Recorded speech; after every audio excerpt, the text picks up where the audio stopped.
how they used to dub Bush speeches over rock songs on radio stations, how Disney would have all the sitcom stars talking about how much they loved America in between segments of the shows and these little montages. That was the highest degree of unity that any of us had ever seen in our lifetimes and probably will ever see again. And now that's what you consider as peak patriotism. That's when we peaked, all right? That's when we were unified as a country. I need those songs back. God damn it. I don't feel it anymore.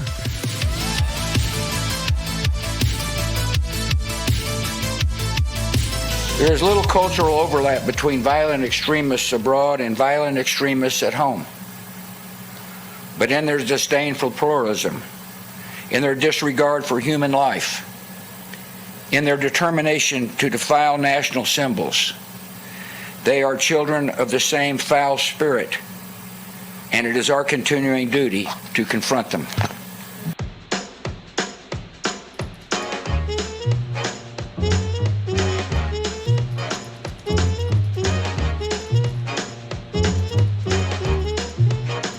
John Doyle in. Heck off, commie. Hello there, ladies and gentlemen. Welcome to Heck Off Commie. I wanted to do a two-part series this week about the ties between liberalism and Satanism and conservatism and Christianity, respectively, while we're still in the wake of the new Texas abortion laws and the resultant meltdowns from the fluoride stare women who don't even live in Texas, learning that they won't be able to sacrifice their children at the altar of self-worship here in the Lone Star State anymore. But then I found something that I wanted to use for the intro of that video, and it's going to require a lot of editing that I just would not have had time for because it's like an audio recording, and it would just be better if it were substantiated with evidence from contemporary American culture, like displayed on screen, even though everyone, if you hear it, you'll understand why it's been totally vindicated. I don't know. I just get very particular about these things. Okay. So we're going to delay that until next week. And then this makes more sense too right now, since we just had the 20th anniversary of 9/11. And I've got some pretty good takes on that. So we'll just get those out now. And then we'll do the two-part series next week. Very epic. But when I talk about someone's like, this is my least favorite twink.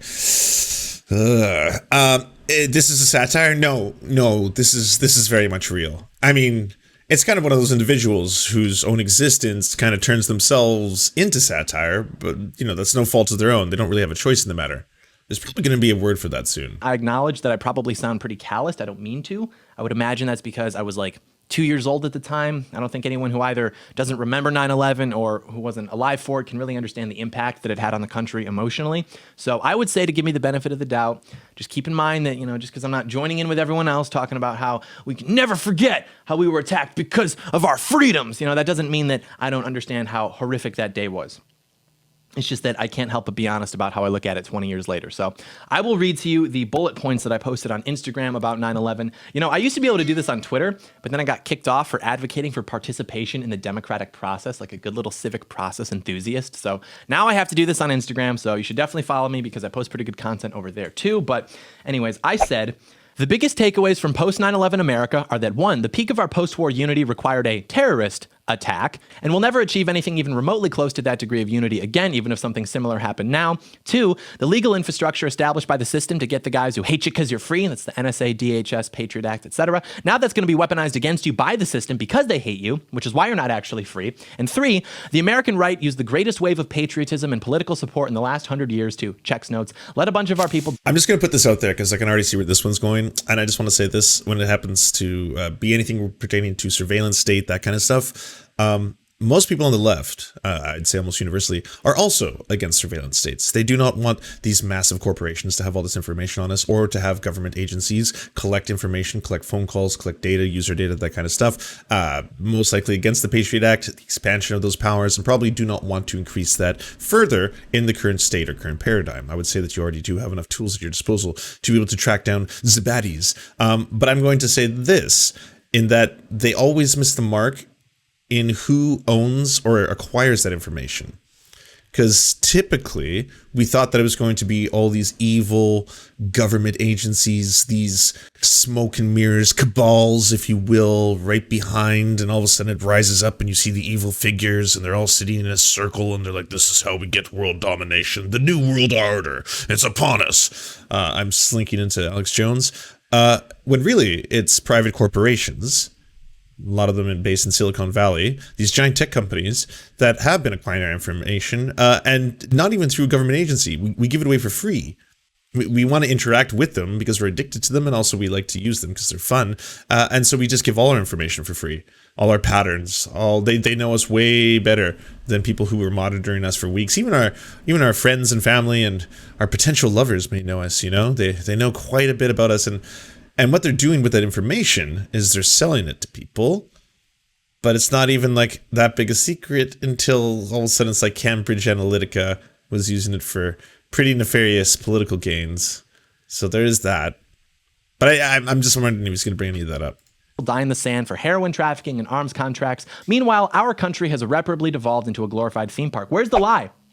Where is it? Hey, the lie must be like a WMD in Iraq, am I right? Because it's not there. No, not edgy enough. Is it like Larry Silverstein, the owner of the World Trade Center complex, who had breakfast every morning at the top of the North Tower, except coincidentally on September 11th when he had a doctor's appointment? Because it's not there. Is it my channel when I explain why that's funny? Because it's not there. The point being that in almost 3 years now of political commentary, Bolsonaro says he won't be vaccinated for UN meeting. Fuck, yeah, of course.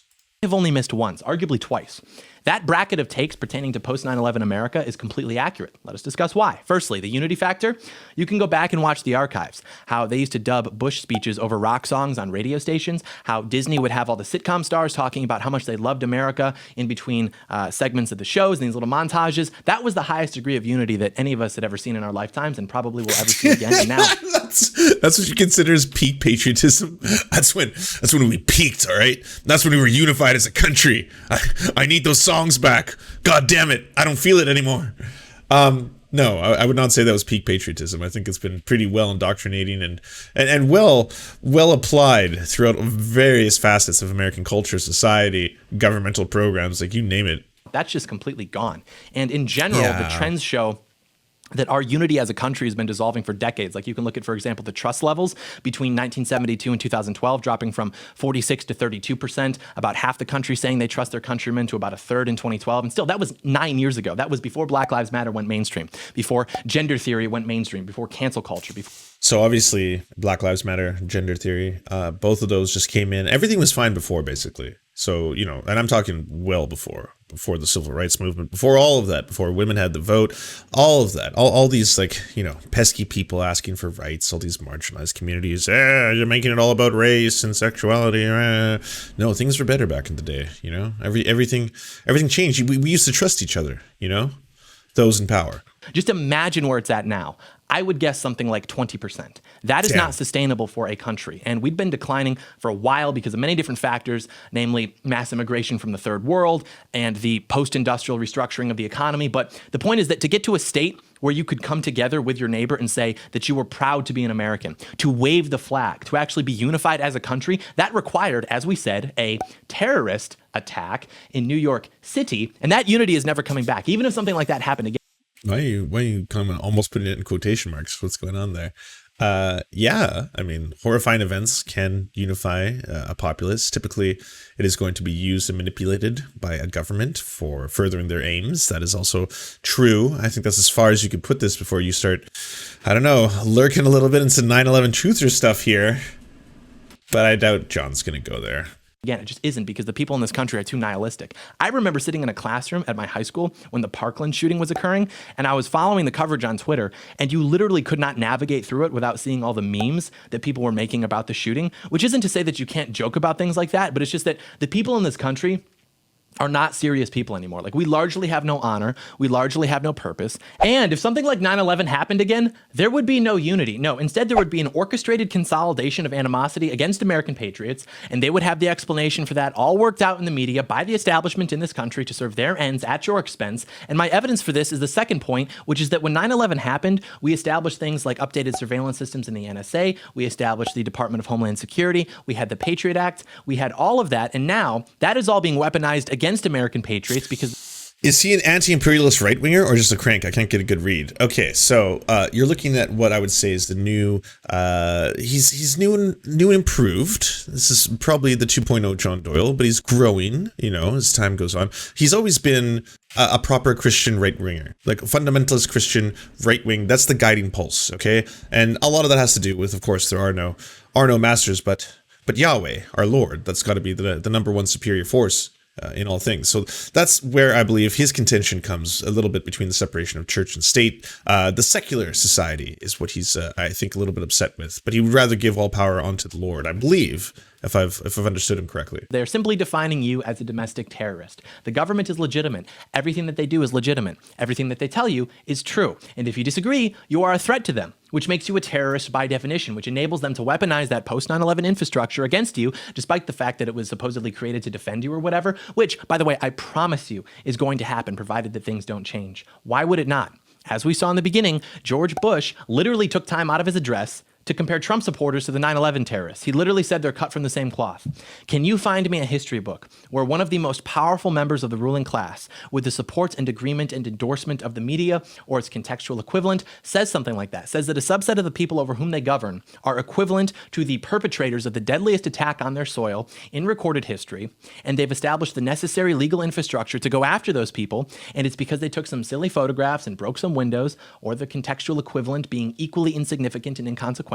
And then, in the immediately succeeding chapter of this history book, everything just goes back to normal. But then it all went back to normal. Everyone just forgot about it and they moved on. What? No, it doesn't compute. These people hate you because you love the country that they're trying to destroy. It's really that simple. And that's why the third point especially resonates with me, which was that the American right used the greatest wave of patriotism and political support of the last 100 years, and that's probably generous, but still, to checks notes, let a bunch of our people die in the sand Yeah, for heroin I was going to say trafficking and Black arms Lives Matter contracts. does get Meanwhile, compared to that our all the country has time. irreparably devolved into a glorified That's ridiculous. theme park. I really believe that. And the moment that occurred to me was actually last spring.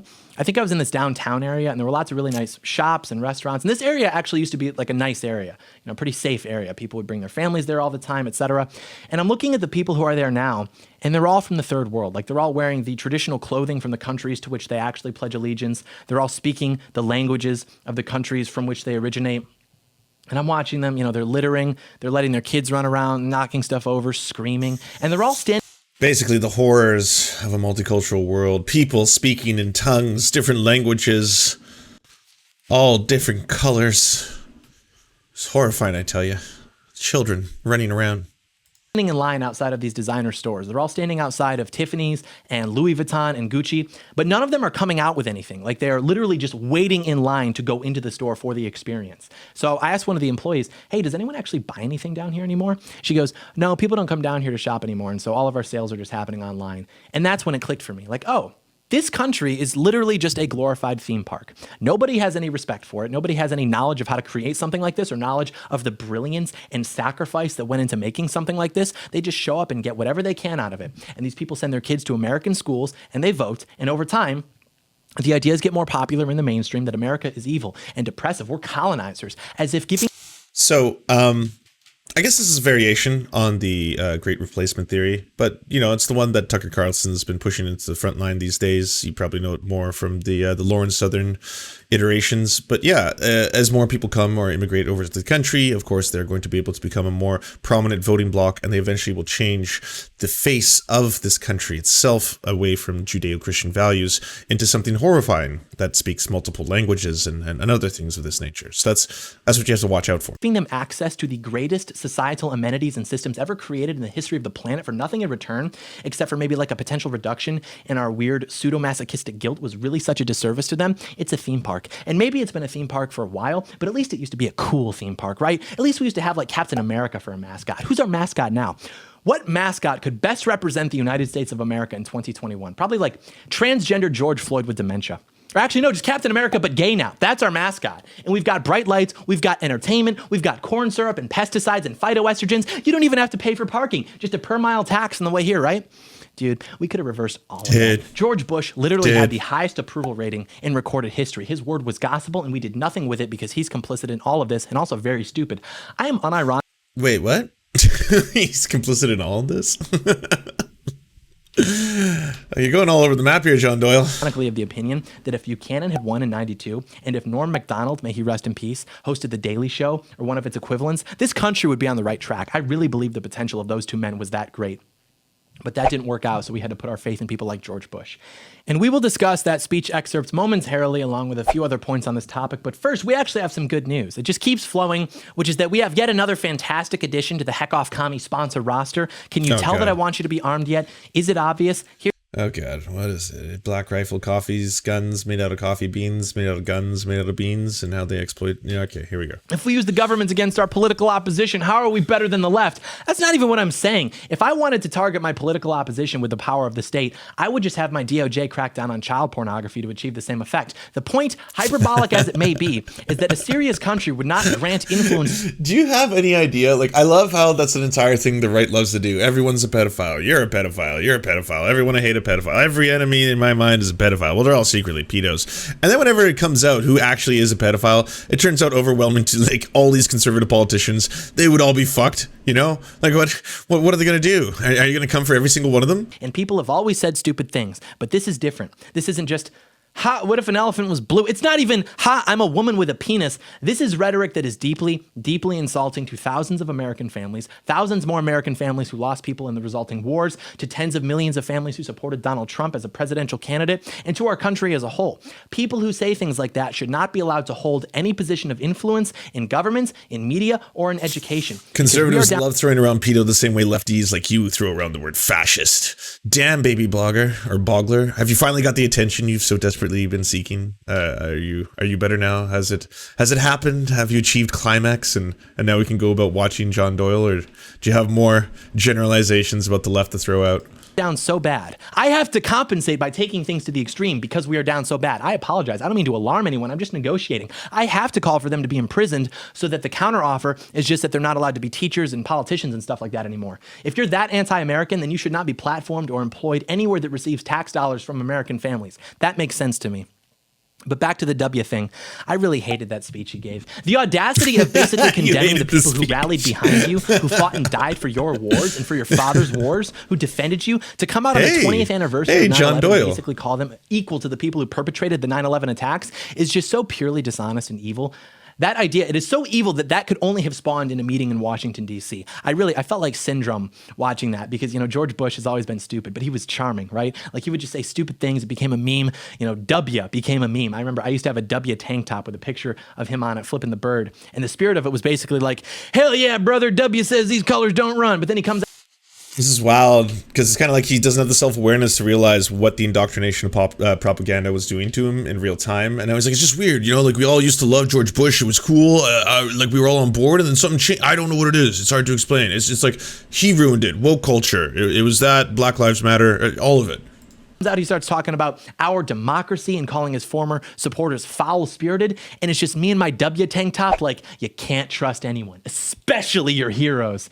And it's so true, but the better lesson is just never trust anybody who is presently able to fraternize with those who you know to be your enemies. It really is that simple. Like, there's a reason that Donald Trump is not in the club, but George Bush is, and his father was too before he went hot tub mode. So I guess the summary is that we should seriously be sounding the alarms right now, because the rhetoric that is coming from our own governments on that day of all days too is so alarming. Like, things really seem to be accelerating at a level that even I can't believe sometimes. You know, we always hear about the frog in the pan, right? This idea that over time the levels are going to just slowly increase in intensity until before you know it, you're boiling to death. Of the frog. That's true in theory. I think that may have even been true a few decades ago, but now it's at a point where they have consolidated so much power, both in terms of absolute power and institutional representation, that now it seems to be more like frog in the blender. Who are right? they? It's like, that's the question I always have for these people. Who are they? They. The New World Order, the Cabal, the shadowy figures, the group, the Bilderbergs.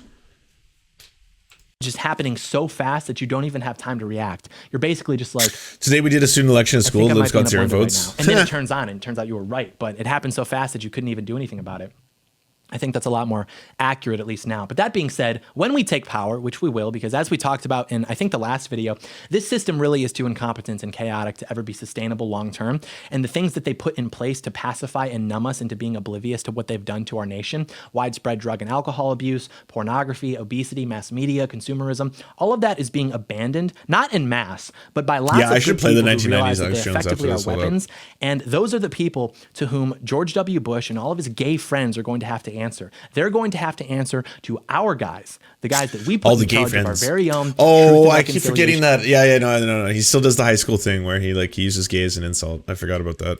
Commission once the chips are down. And things are going to happen to them. Oh, what's that, George? You're worried? Hey, if you've got nothing to hide, you shouldn't be worried, right? Right? Patriot Act, George? I find your lack of trust in the plan disturbing, So, if you're all confused, basically that's it, right? He's confused as to why the patriotism changed, why exactly has the culture of America changed. He's just learning about things like state power, maybe overreach, stuff like that.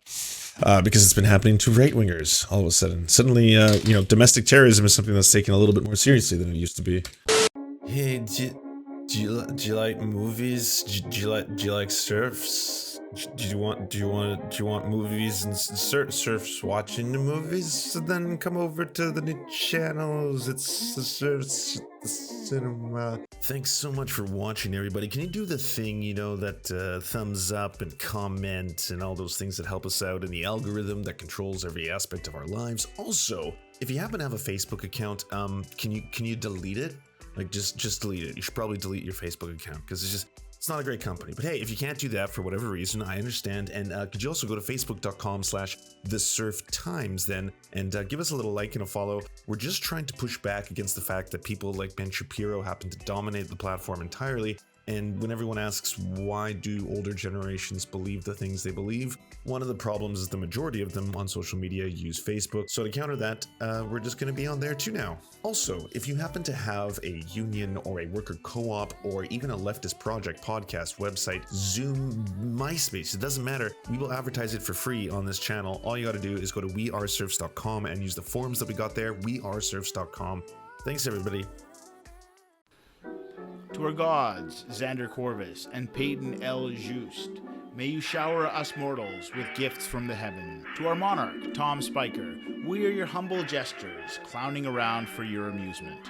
To our lord, Trevor R. and Alexander Thaler, we give you our thanks for this meager land for us to toil our seed. To our knights of the Round Table, Hagbard Sealine, Matthew Scarborough, Stellar Vision, Ariana McCarthy, Daniel Sutton, Ants Are Still Running the World, Coulter Smith, Tom Groh, Val 9000, Jenna Tal, Dark Puppy, Quiet One 85, Anna Loves Riley, Omni, Riley and Anna, Poodlehawk, The Tim Caucus, Multimondi, Trevor Janis, Lemmy 101, Anthropophojak, Saren 42, Chronic de Hemphog, Catherine, Radical Maniac, Ramon Acosta, Incosin, Violent Orchard, Sophie Baby, Political Puppy, Andreas Chiringuito, Zach Christensen, Josh Mickelson, Todd Buckingham, and Todd Lajeunesse.